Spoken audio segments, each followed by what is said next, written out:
The first shot split the still desert air like thunder, sending ravens scattering into the fading purple sky as Maribel Dalton ran for her life across the harsh New Mexico territory. Blood trickled down her arm where the bullet had grazed her, but she dared not stop. The year was 1875, and justice in these parts was swift, merciless, and often wrong. "Get the thief!" The shouts behind her grew louder as the mob from Silver Creek closed in. Her lungs burned with each desperate breath, and her torn dress caught on sagebrush as she stumbled through the gathering darkness. Maribel hadn't stolen anything. The silver locket they accused her of taking had been a gift from her dying mother 3 years ago. But as a woman alone in a frontier town, her word meant nothing against the accusations of the shopkeeper's wife, who'd seen the gleaming pendant and decided it must be the one missing from her jewelry box. The thundering of hooves made her heart nearly stop. They'd mounted horses now. She couldn't outrun them. Exhausted, she fell to her knees behind a large boulder, pressing herself against the cool stone as tears streamed down her dirt-stained face. "Find her. She can't have gotten far," the men's voices carried clearly in the night air. "Bring the branding iron." She'll not steal in Silver Creek again. Terror seized her heart.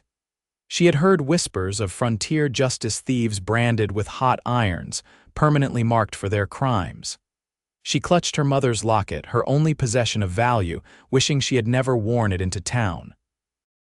The sound of approaching hoofbeats made her blood run cold. A lone rider, separate from the mob, moved deliberately through the scrubland. Maribel held her breath, pressing deeper into the shadow of the boulder. A tall figure dismounted mere yards from her hiding place. In the faint moonlight, she could make out the silhouette of a man in a wide-brimmed hat, his long duster coat moving gently in the evening breeze. He stood motionless, as if listening to the desert itself. "I know you're there." His voice was low, calm, nothing like the angry shouts of the mob. "Behind the rock, I'm not with them." Maribel remained frozen, unsure whether to trust this stranger or make a desperate run for it. "They'll be here soon with torches. If you stay, they'll find you." He took a step closer. "I have a horse. I can help you." "Why would you help me?" She whispered, still hidden. "Because I know Agatha Weber, and she's accused 3 other women of stealing that locket in the past year." He moved closer, and she could now see his face in the moonlight, strong-jawed, with eyes that seemed to see right through the darkness. "My name is Dawson Drake. I own the Broken Spur Ranch south of here. You can trust me or take your chances with them." The distant glow of torches appeared on the horizon, along with renewed shouts.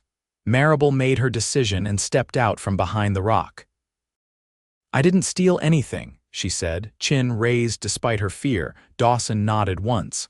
"I believe you, now come on." As he helped her onto his horse, the voices grew louder. He swung up behind her, and they had just started to ride when the first of the mob crested the nearby hill. "There she is." Someone shouted. "Stop them!" Dawson spurred his horse into a gallop, one arm securely around Maribel's waist as they thundered across the open desert. The shouts faded behind them, but he didn't slow until they reached a small stream nearly an hour later. He helped her down and led the horse to water while Maribel sank gratefully to the ground, her legs trembling from fear and exhaustion. "Thank you," she said, her voice barely audible over the gentle gurgling of the stream. Dawson handed her a canteen. "Drink. We're not safe yet. They might still be tracking us." Maribel took a long drink, then winced as the movement pulled at the wound on her arm. Dawson noticed immediately, "You're hurt. It's just a graze." She tried to wave it off, but he was already kneeling beside her, examining the injury in the moonlight. "They shot at you." His voice held a quiet anger. "For a locket. They said I was a thief, that I deserved worse." Her voice cracked, and she looked away, ashamed of her weakness. Dawson's jaw tightened as he pulled a clean handkerchief from his pocket and gently wrapped it around her arm. "Hold this here," he instructed. "We need to get to my ranch. It's about 2 hours' ride from here. Can you make it?" She nodded, determined not to be a burden to this man who had risked himself to help her. "I can make it." They rode through the night. Maribel growing increasingly aware of the strong arm around her waist and the solid chest at her back. Dawson Drake was a stranger, yet something about him felt safer than anything she had known in years. The Broken Spur Ranch appeared as the first hint of dawn touched the eastern sky, a sprawling main house with several outbuildings nestled in a protected valley. Lamplight glowed from one window, and as they approached, the door opened to reveal an older Mexican woman with a concerned expression. "Senor Drake, we were worried. You've been gone all night," and the woman stopped when she saw Maribel. "Who is this?" "Rosa, this is Miss Maribel," she supplied quickly. "Maribel Dalton. Miss Dalton needs our help," Dawson said as he dismounted and then reached up to assist Maribel. "She's been injured and there are men from Silver Creek who might come looking for her." Rosa's eyes widened, but she immediately took charge. "Come inside, señorita. Let me look at that arm and I'll prepare a room for you." Maribel hesitated, overwhelmed by their kindness. "I don't want to cause trouble for you." Dawson's hand was gentle on her elbow as he guided her toward the house. "The trouble would be turning away someone in need. My father taught me better than that." Inside, the ranch house was warm and inviting, with handcrafted furniture and colorful woven rugs. Rosa led Maribel to a small bedroom off the main hall while Dawson went to check on his horse. "Let me see that wound, señorita," Rosa said, carefully removing the blood-soaked handkerchief. She cleaned and bandaged the graze efficiently, then helped Maribel into a borrowed nightgown. "Rest now, you're safe here." Maribel sank onto the bed, exhaustion finally overtaking her. "Why is he helping me? He doesn't even know me," Rosa smiled gently. "Senor Drake has a good heart." Too good, some would say, for a man alone in these territories.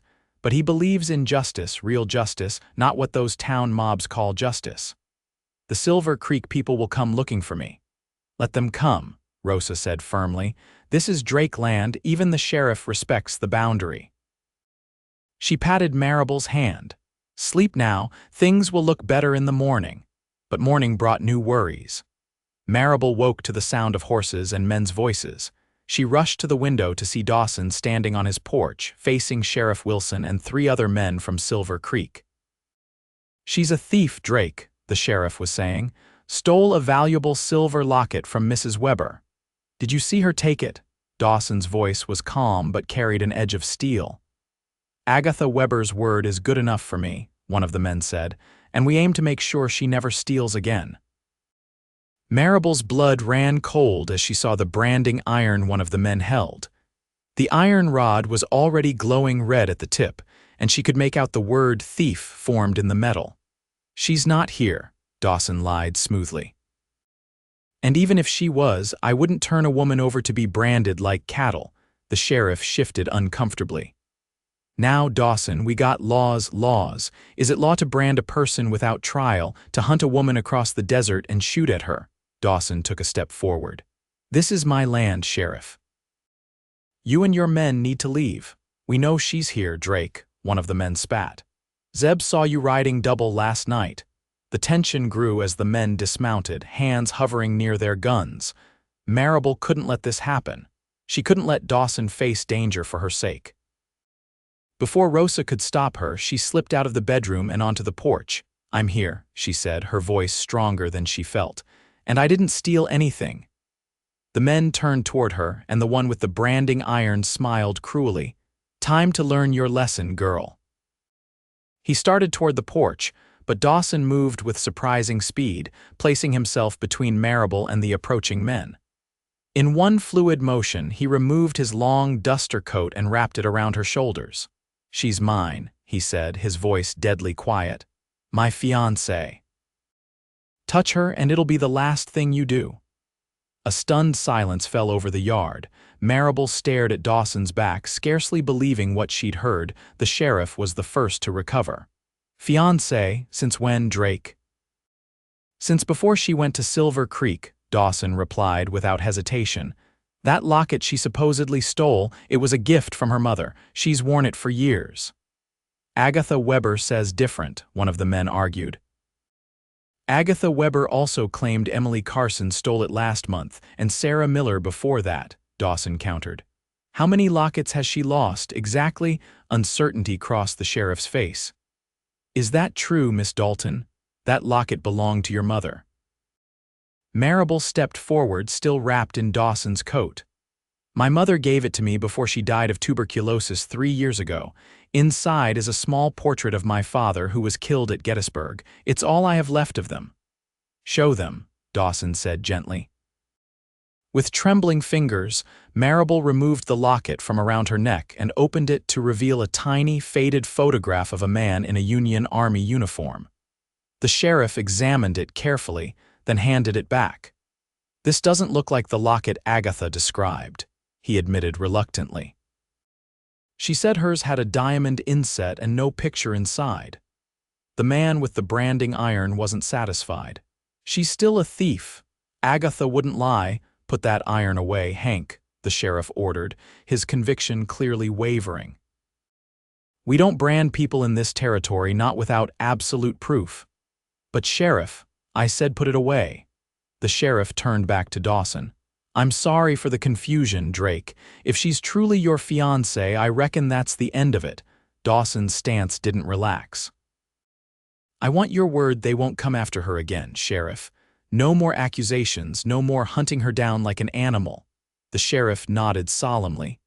You have my word, and I'll have a talk with Agatha Weber about making accusations without proof. After the men departed, Maribel stood frozen on the porch, Dawson's coat still wrapped around her shoulders. The weight of what had just happened, what he had done for her, left her speechless.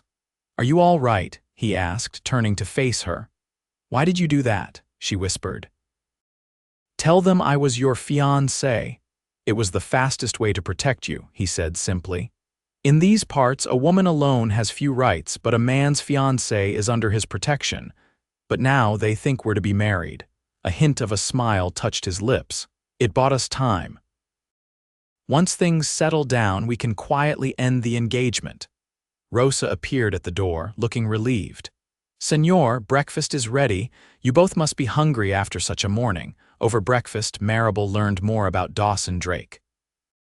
He had inherited the Broken Spur Ranch from his father 5 years ago and had built it into one of the most prosperous cattle operations in the territory. He lived there with Rosa, his housekeeper since childhood, and a handful of loyal ranch hands who worked the land and cattle. What about you, Miss Dalton? He asked as Rosa poured more coffee. What brought you to Silver Creek? Maribel stared into her cup.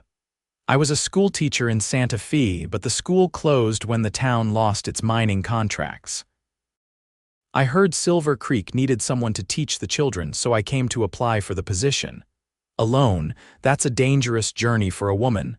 I had little choice. After my parents died, I had to make my own way. She looked up at him. I've been doing that for some time now. Dawson studied her with newfound respect. Well, you're welcome to stay here until we sort this out. Perhaps there's a teaching position in one of the other towns nearby. The days that followed fell into an unexpected rhythm. Maribel helped Rosa with household duties and began teaching the ranch hands' children, who had previously gone without formal education. Dawson went about his daily work but always made time to check on her, to sit with her on the porch in the evenings as the desert sunset painted the sky in spectacular colors. They talked of books they had read, of places they hoped to see, of the changing world beyond the territory. Maribel found herself drawn to his quiet strength, his thoughtfulness, the way he listened when she spoke as if her words mattered. A week became 2, and Maribel began to dread the day when she would have to leave the safety and warmth of the Broken Spur. She told herself it was gratitude she felt for Dawson, nothing more. But when their hands accidentally touched as they reached for the same book, the jolt that passed between them told a different story. Rosa saw what was happening before either of them admitted it. He looks at you the way the moon looks at the stars, she told Maribel one afternoon as they hung laundry. Like you belong in his sky, Maribel blushed. He saved me because he's a good man, not because he has feelings for me. Perhaps at first, Rosa agreed with a knowing smile. But now he finds reasons to come to the house when you are teaching.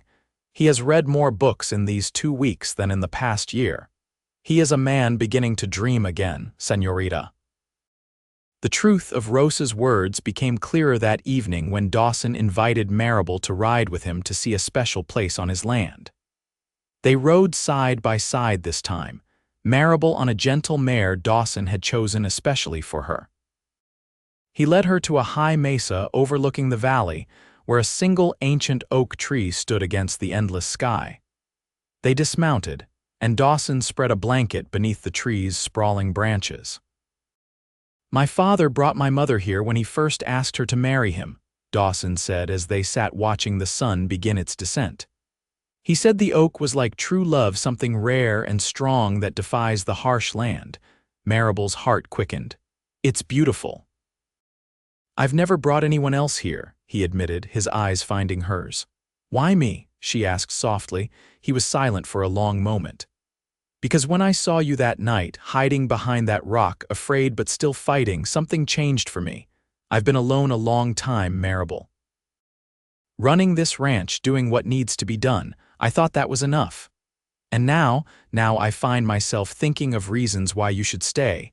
His voice was low, uncertain in a way she had never heard before. "I know we barely know each other. I know you have your own life to build. But these past weeks..." Maribel's heart pounded as he reached for her hand. "I've felt it too," she whispered. The kiss that followed was gentle at first, a question being asked and answered in the same breathless moment. When they finally pulled apart, the first stars were appearing in the darkening sky.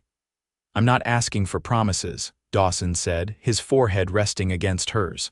"Just time to see if what I'm feeling, what I think we're both feeling, is real." Maribel smiled.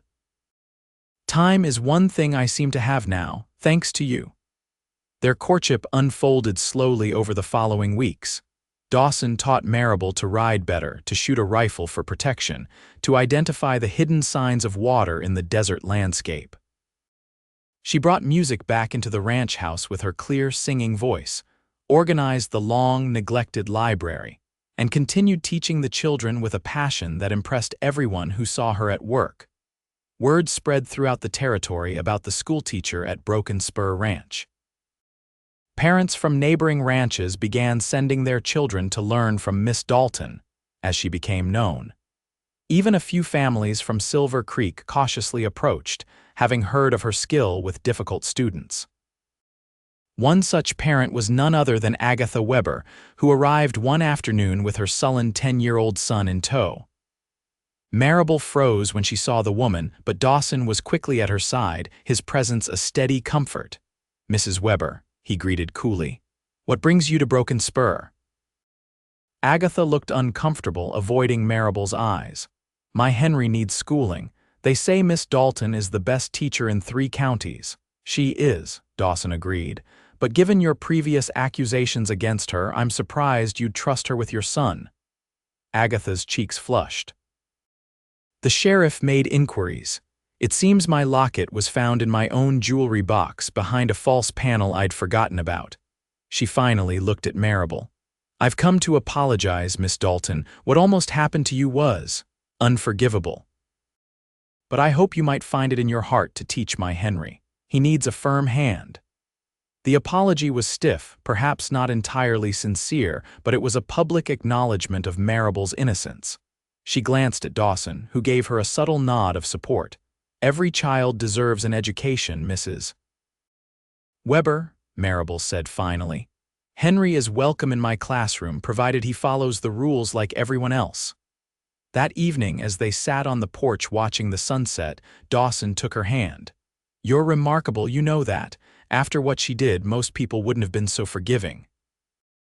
Maribel squeezed his hand. "Holding on to anger only hurts the person carrying it. Besides, her coming here means I'm truly free now, no more looking over my shoulder, wondering if they'll come for me again." "Does that mean you're thinking of moving on?"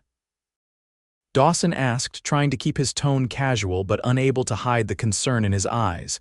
Maribel turned to face him fully. "Why would I leave?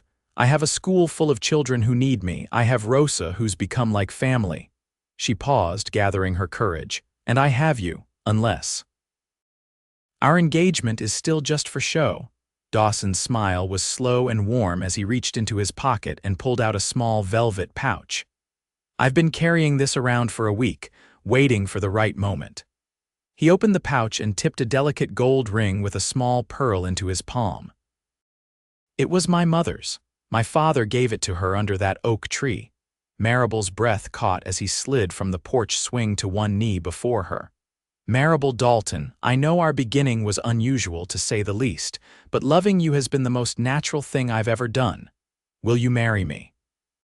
For real this time, tears spilled down her cheeks as she nodded. "Yes," she whispered. "Yes." The wedding took place under the ancient oak tree on a perfect spring day 6 months later. The entire community gathered to witness the Union Ranch hands and their families, neighboring ranchers, even a few reformed citizens from Silver Creek, including Sheriff Wilson, who had become an unexpected ally. Maribel wore a simple white dress that Rosa had labored over for weeks, with her mother's locket around her neck. Dawson waited for her beneath the oak, looking more handsome than she had ever seen him in a new black suit. "Dearly beloved," the traveling preacher began, his voice carrying across the mesa. "We are gathered here today to join this man and this woman in holy matrimony."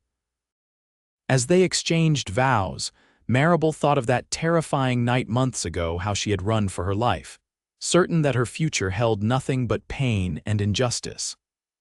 How this man before her had risked everything for a stranger, covering her with his coat and claiming her as his own. "I now pronounce you husband and wife," the preacher announced. "You may kiss your bride." Dawson pulled her close, his eyes filled with a love that still took her breath away. "Mine," he whispered against her lips before kissing her. The celebration lasted well into the night, with music and dancing, food and laughter. As the stars appeared overhead, Dawson led Maribel away from the festivities, back to the oak tree where it had all begun for them. "Happy?" he asked, his arms encircling her waist. "More than I ever thought possible," she answered truthfully. "When I was running that night, I thought my life was ending. I never imagined it was just beginning." Dawson's thumb traced the thin scar on her arm where the bullet had grazed her. "I knew from the moment I found you behind that rock that you were someone worth fighting for. I just never expected you'd be fighting for me too." "For us," she corrected, rising on tiptoe to kiss him. "Always for us." 5 years later, the Broken Spur Ranch had flourished beyond anything Dawson had imagined. The main house had been expanded to include a proper schoolroom where Maribel still taught, though these days she shared teaching duties with a young woman from back east who had answered their advertisement. Their own children, 3-year-old Thomas and 1-year-old Elizabeth, were the center of their world. Thomas had his father's thoughtful eyes and his mother's curious nature, while little Elizabeth was already showing signs of Dawson's quiet determination. On the anniversary of their wedding each year, Dawson and Maribel returned to the oak tree, sometimes with their children, sometimes alone. They would spread a blanket beneath its branches and watch the sun set over the land that had brought them together. "You ever think about that night?" Dawson asked her on their 5th anniversary as they sat beneath the oak, the children safely with Rosa for the evening. "When I found you," Maribel leaned against his shoulder. "Sometimes, I think about how close I came to losing everything before I'd even found it. I think about what would have happened if I hadn't been riding patrol that evening." He pulled her closer. "If I hadn't heard the shots. But you were, and you did," she said softly. "And then you covered me with your coat and told them I was yours." Dawson smiled at the memory. Little did I know how true those words would become. As the last rays of sunlight painted the oak's leaves gold, Maribel turned in her husband's arms. "I was thinking we could expand the school again. There are more families moving into the valley, and they'll need education for their children." "Whatever you want," Dawson agreed, his fingers tracing lazy patterns on her back. "This ranch has never been more prosperous, thanks in no small part to you. Your ideas about crop rotation saved us during last year's drought. We make a good team." Maribel's smile turned mischievous. "And speaking of teams, I was thinking our team might need another player." Dawson looked confused for a moment before understanding dawned in his eyes. "Maribel, are you saying?" She nodded, her eyes bright with happiness. "Rosa is certain the baby should arrive by winter."